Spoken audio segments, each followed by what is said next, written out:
Bom, aqui nós já estamos próximos de finalizar e o texto vem falar para nós através de um tema aqui, ó, o mundo que queremos.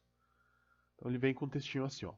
De acordo com a Constituição brasileira atual, todas as pessoas são iguais e têm os mesmos direitos.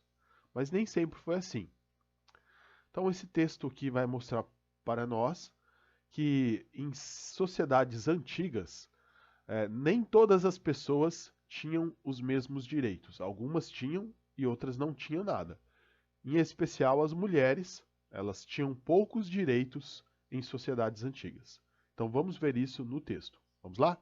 Olha só, pessoal. Cidadania e igualdade, uma conquista histórica. Por quê? Porque não foi sempre que existiu cidadania e não foi sempre que existiu igualdade.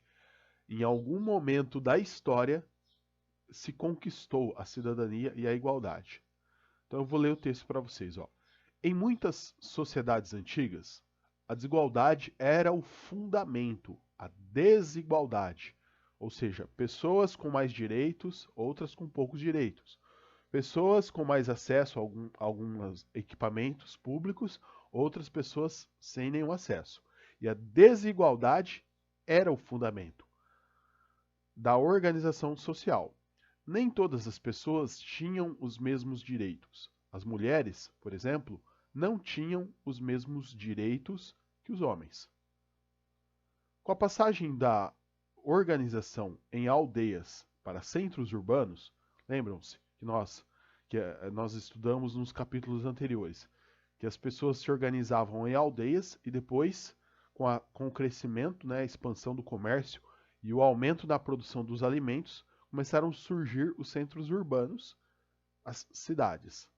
Então, com a passagem da organização em aldeias para os centros urbanos, alguns grupos assumiram o controle das cidades.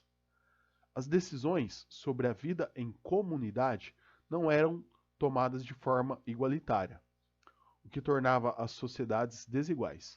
Resumindo, um grupo de pessoas se apossou da cidade e falou: olha, essa cidade é nossa, nós vamos cuidar dela.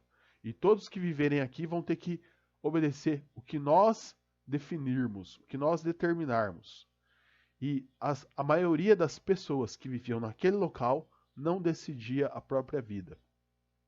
Ou seja, havia uma desigualdade social muito grande.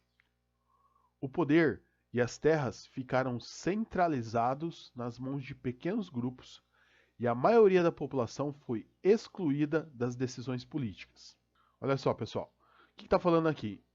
Está dizendo o texto que a maioria da população não decidia nada. Quem decidia? Um pequeno grupo que tomava as decisões. No Egito Antigo, o faraó era considerado um intermediário entre os deuses e o povo, e por isso ele exercia grande poder. Todas as decisões eram tomadas por ele. O poder era hereditário, pois passava de pai para filho. Então o faraó era o intermediário entre os homens e os deuses. Aí o filho dele assumiu o lugar, depois o neto dele assumiu o lugar, depois o bisneto. Ou seja, não existia essa possibilidade de dinâmica social, você nascer camponês e se tornar faraó. Não. Só se tornava faraó quem era filho de faraó. Tudo bem? E o texto segue falando que essa transmissão somente entre membros da família. Já a maioria da população, que eram os artesãos, os camponeses e os escravizados, realizavam a maior parte dos trabalhos e eram excluídas das decisões. Pagavam altos impostos e muitas vezes eram forçados a trabalhar sem receber pagamento. Então, é um pouco parecido com o que é hoje, né, pessoal?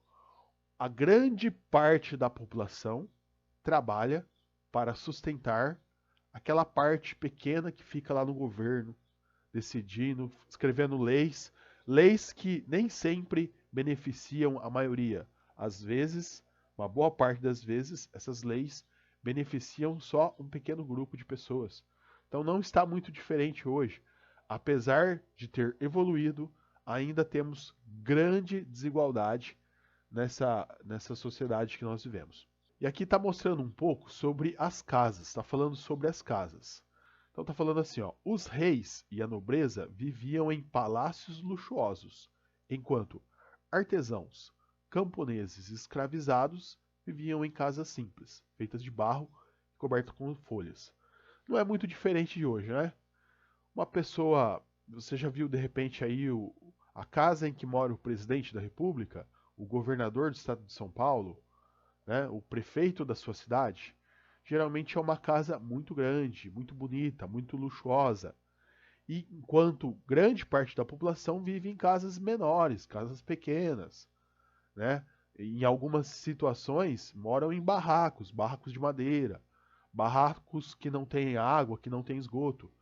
Um pequeno grupo vivendo em casas luxuosas e um grande grupo vivendo em casas muito pobres, né? Uma condição de vida muito baixa, muito inferior. Então, percebemos com isso que essa desigualdade que nós vivemos hoje sempre existiu. E aqui tem alguns exemplos para vocês sobre as moradias, né? Quanto maior a moradia, quanto mais elaborada, olha só, esse aqui é um predinho. Quanto mais elaborada a moradia, quanto maior, mais riquezas essa pessoa tinha, mais poder essa pessoa tinha. Quanto menor, mais pobre a pessoa era. É sobre isso que o texto está falando. Vamos em frente? É isso aí, pessoal.